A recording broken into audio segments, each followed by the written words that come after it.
face which speaks, and we enable the person to have a dialogue with their voice where the focus is on helping people no longer to feel controlled by the voice. Right. To be very clear about this, is the avatar then, it's not using artificial intelligence to create a conversation with the person. It is the therapist who is, in a sense, having the conversation. Yes, right. That's right. It's a live voicing of the dialogue with the therapist choosing what to say. And the way it works is that at the very beginning, the therapist will always use verbatim phrases that the voice hearer has told the therapist that the voice uses.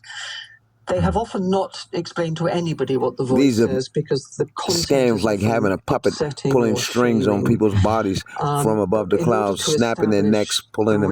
John Hudisek said this is what them crackers going to do in North America. In the case of Judge Brooke Smith and the U.S. Marshal, we'll hear about the black voodoo. The Holy Riddler, Raymond Scales, set them up. Where the phrases are bullying or abusive, which they frequently are in psychosis, and that's the point.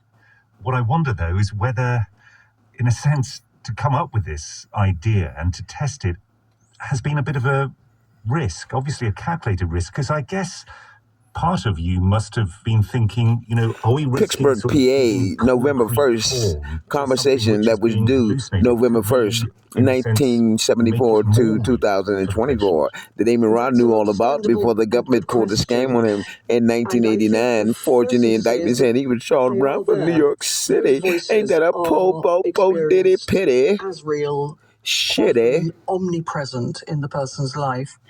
And in fact, what we found is that people feel empowered by creating this image and sound, which is slightly outside them.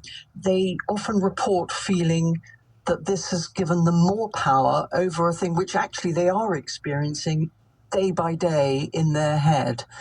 The history of working with people with psychosis is that over the past few decades, we used to be told, don't reinforce the voices that people hear by talking about them. That's when I started in my field. And I was part of a movement of psychologists saying, well, they are experiencing these phenomena. We need to understand them better and help them.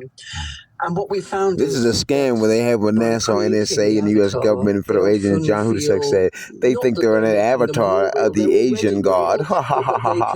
John Hudisek said, I'm going to trick these dumbasses so they put a stick in their ass. I said, well, Mr. Hudisek, you and Assistant U.S. Attorney Elliot McClain and John Hudisek in the Third Circuit Court of Appeals, do your thing, baby boy. Often heard it said that the people with psychosis hear multiple voices. Is there, are you